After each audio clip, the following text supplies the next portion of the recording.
Salam saudara-saudari, kembali lagi bersama dengan saya, Daniel Pranginangin.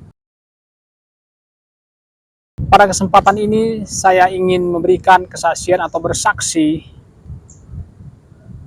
tentang kehidupan saya, bagaimana sebelum dan sesudah saya mengenal atau menerima kasih karunia atau anugerah Tuhan. Saudara-saudari, sebelum saya mengenal anugerah Tuhan dengan benar, hidup saya begitu terasa sangat melelahkan dan penuh dengan tekanan. Setiap hari saya berusaha dengan sekuat tenaga untuk menyenangkan Tuhan melalui perbuatan saya.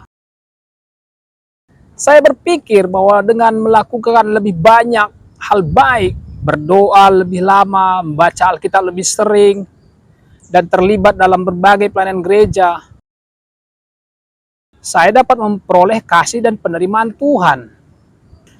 Namun, meskipun saya telah melakukan semua itu, saya masih merasa tidak cukup baik atau kurang cukup baik.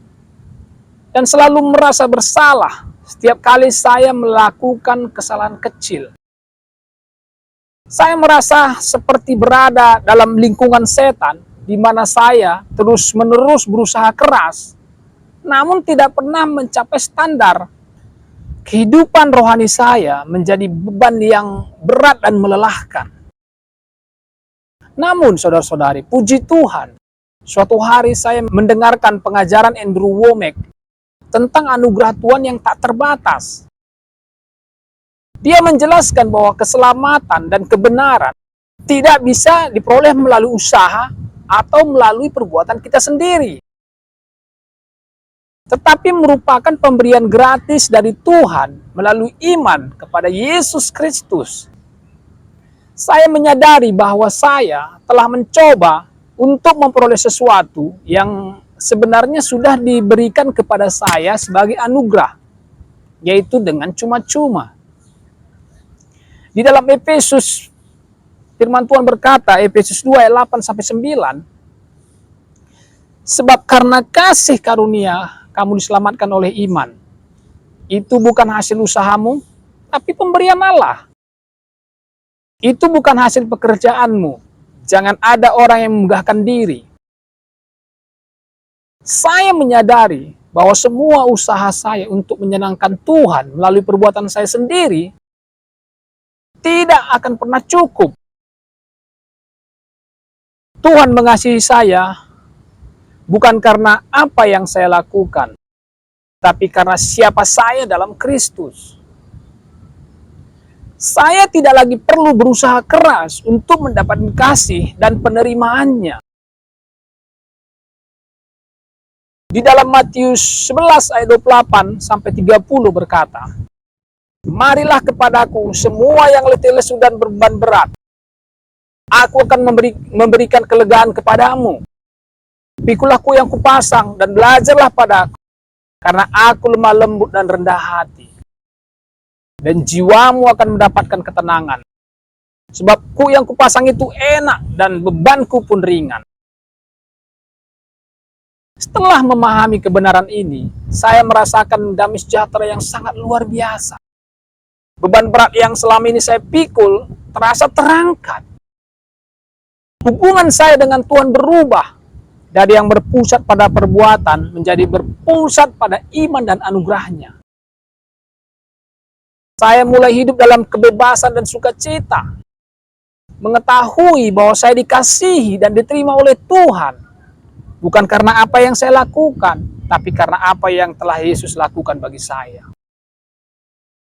Di dalam Galatia 2 ayat 16 berkata, kamu tahu bahwa tidak seorang pun yang dibenarkan oleh karena melakukan hukum Taurat, tapi oleh karena iman dalam Kristus Yesus. Sebab itu pun kami telah percaya kepada Yesus Kristus, supaya kami dibenarkan oleh karena iman dalam Kristus, dan bukan karena melakukan hukum Taurat. Sebab tidak ada seorang pun yang dibenarkan karena melakukan hukum Taurat. Jadi melalui pemahaman akan anugerah Tuhan, saya mengalami transformasi dalam kehidupan rohani saya. Saya tidak lagi hidup dalam kelelahan, dan usaha yang sia-sia untuk menyenangkan Tuhan melalui perbuatan saya sendiri. Sebaliknya, saya hidup dalam kasih karunia dan kebenaran yang diberikan Tuhan secara cuma-cuma. Dan perbuatan baik yang saya lakukan sekarang adalah respon dari kasih itu, bukan upaya untuk mendapatkannya.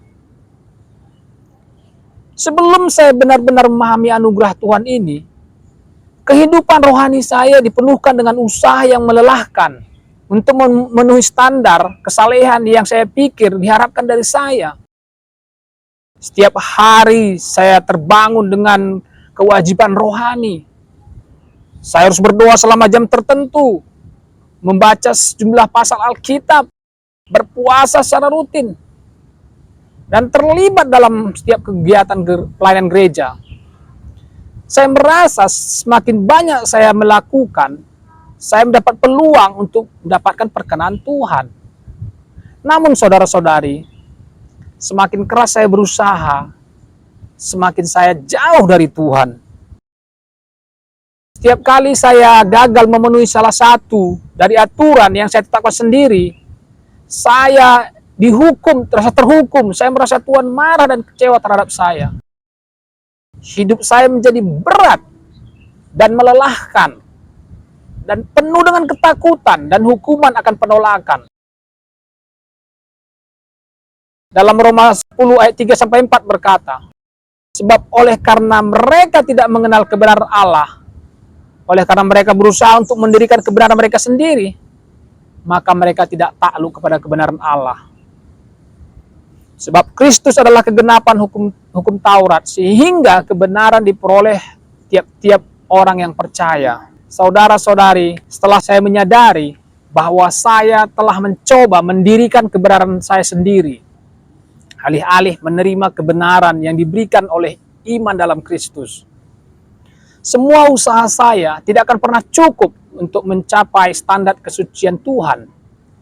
Hanya melalui Yesus saya telah dibenarkan dan diterima oleh Bapa. Itulah sebabnya Galatia 3:3 berkata, adakah kamu sebodoh itu? Kamu telah mulai dengan roh, maukah kamu sekarang mengakhirinya dengan daging? Ayat ini menegur saya bahwa setelah memulai hidup rohani melalui karya Roh Kudus, saya mencoba menyempurnakan dengan daging saya sendiri. Padahal Tuhan menginginkan saya hidup dalam ketergantungan penuh pada kasih karunia-Nya, bukan pada usaha saya sendiri. Setelah memahami kebenaran ini, saudara-saudari, saya memutuskan untuk melepaskan beban dan menerima anugerah Tuhan dengan iman. Saya melihat bahwa hubungan saya dengan Tuhan bukan berdasarkan perbuatan saya sendiri, seberapa baik saya menjalankan firman Tuhan, tetapi pada hubungan pribadi dengan Yesus. 2 Korintus 5:21 berkata, dia yang tidak mengenal dosa telah dibuatnya menjadi dosa karena kita, supaya dalam Dia kita dibenarkan oleh Allah. Yesus telah menebus dosa saya, menukar dosa saya dengan kebenarannya. Ini bukan karena pekerjaan saya, tapi karena anugerah. Sekarang saya hidup dalam kebebasan sebagai anak Allah, bukan lagi sebagai hamba yang terikat pada hukum. Efesus 1 ayat 6 berkata, supaya terpujilah kasih karunia-Nya yang mulia, yang dikaruniakannya kepada kita di dalam Dia yang dikasihinya. Jadi kasih karunia-Nya memberikan penerimaan tanpa syarat kepada saya di dalam Kristus. Ini membawa damai sejahtera dan sukacita yang sejati dalam hidup saya. Perbuatan baik yang saya lakukan sekarang bukan lagi upaya untuk mendapatkan penerimaan Tuhan, tetapi sebagai ekspresi syukur atas kasih dan anugerah-Nya yang melimpah. Jadi, dengan memahami anugerah, saudara-saudari, saya mengalami transformasi yang nyata. Saya tidak lagi hidup dalam kelelahan rohani, tetapi dalam istirahat dan ketenangan yang diberikan dalam Kristus Yesus. Seperti yang firman Tuhan katakan dalam Yohanes 15 ayat 5, akulah pokok anggur dan kamu ranting-rantingnya. Barang siapa tinggal dalam aku dan aku dalam dia, ia berbuah banyak. Sebab di luar aku kamu tidak dapat berbuat apa-apa. Jadi saudara-saudari, saya belajar untuk tinggal di dalam Kristus. dan membiarkan Dia yang bekerja melalui saya. Hasilnya adalah hidup saya menjadi berbuah dan penuh dengan sukacita yang sejati. Jadi saudara-saudari, kesaksian ini menggambarkan betapa melelahkannya hidup yang berpusat pada perbuatan untuk menyenangkan Tuhan. Dan betapa besar damai sejahtera yang kita peroleh ketika kita memahami dan menerima anugerahnya dengan benar. Semoga ini dapat menjadi berkat dan perubahan pada saudara-saudari.